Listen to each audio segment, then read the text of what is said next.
Hello प्यारे बच्चों, ये है आपकी विज्ञान की कार्यपत्रक संख्या 13 जो आपको आज 13 नवंबर 2020 को करनी है।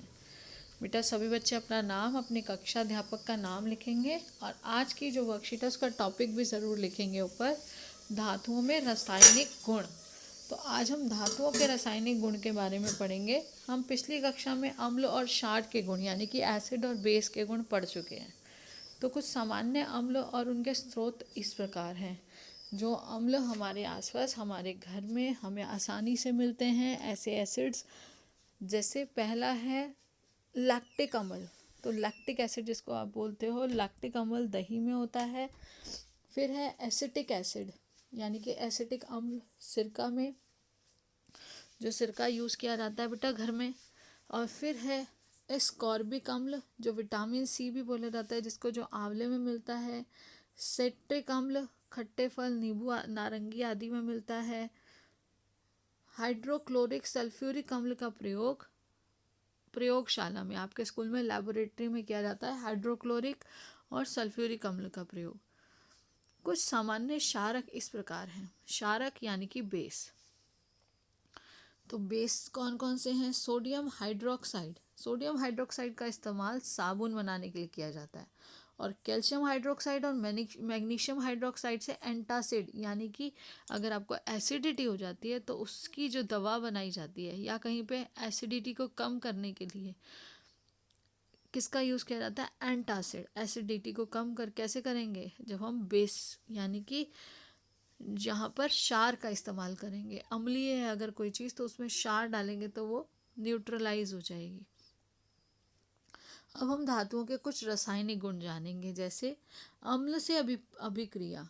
तो धातुएं अम्ल के साथ अभिक्रिया कर लवण यानी कि नमक का निर्माण करती हैं और साथ ही हाइड्रोजन गैस उत्पन्न करती हैं जो पॉप ध्वनि। देखिए कौन सी गैस है जो पॉप ध्वनि से जलती है? Hydrogen gas. सभी धातुओं की अभिक्रिया करने की दर विभिन्न होती है। मतलब भिन्न भिन्न कैसे होती है? कोई धातु बहुत जल्दी से अभिक्रिया करती है, कुछ कुछ देर में करती है। तो अम्ल जब धातु से अभिक्रिया करता है तो फिर उसके बाद लवण बनाता है और हाइड्रोजन गैस छोड़ता है।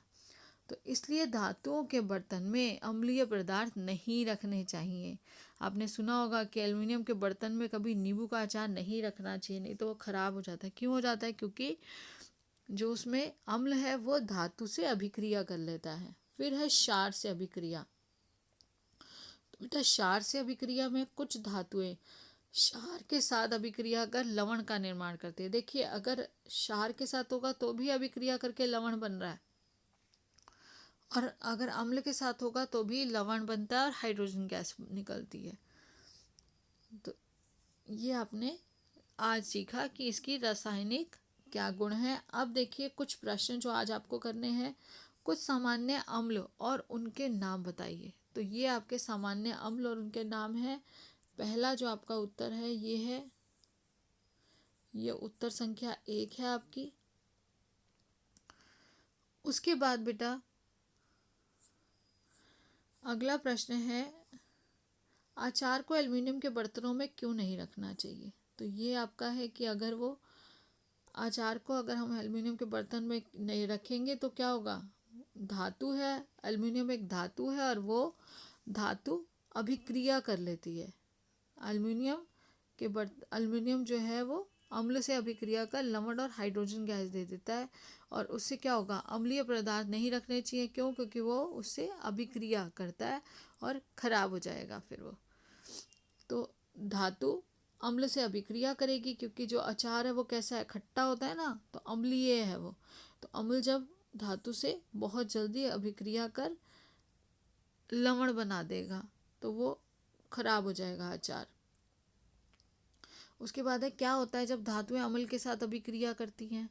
तो जब धातुएं अम्ल के साथ अभिक्रिया करती हैं उसके लिए आपको ये पूरा लिखना है कि धातुएं अम्ल के साथ अभिक्रिया कर हाइड्रोजन गैस उत्पन्न करती हैं और लवण उत्पन्न करती हैं। और अब यहाँ तक लिखेंगे। इससे पहले वाला उत्तर जो है वो आपका सिर्फ ये लिखकर उत्तर नंबर 2 में यह आएगा कि वो अम्लीय पदार्थ से अभिक्रिया कर अचार खराब हो जाता है। अब है अचानक से किसी गैस को जलाने पर पॉप ध्वनि कौन सी गैस से की उपस्थिति से होती है? तो अचानक अगर जलाने पर पॉप की ध्वनि होती है तो ये हाइड्रोजन गैस से उत्पन्न होती है। देखिए पॉप ध्वनि, तो ये आपका है उत्तर नंबर 4। तो पॉप ध्वनि किससे आती है? हाइड्रोजन गैस से। तो आशा करती हूँ आपको समझ आ गया अच्छे से। आप अच्छे से अपनी इस वर्कशीट को करेंगे। और बेटा सभी बच्चे साथ ही साथ जो भी पाठ आपको वर्कशीट में कराया जा रहा है उसको अपनी पाठ्य पुस्तक से भी ज़रूर पढ़िए। अब कोविड-19 के विरुद्ध लड़ाई में सुरक्षित रहने के लिए मास्क पहने, शारीरिक दूरी का ध्यान रखें और साथ ही साथ समय समय पर अपने हाथों को साबुन व पानी से धोते रहें। तो आज आपकी छोटी दिवाली है, आप सबको happy Diwali. Keep learning and enjoy learning. Have a nice day. Thank you.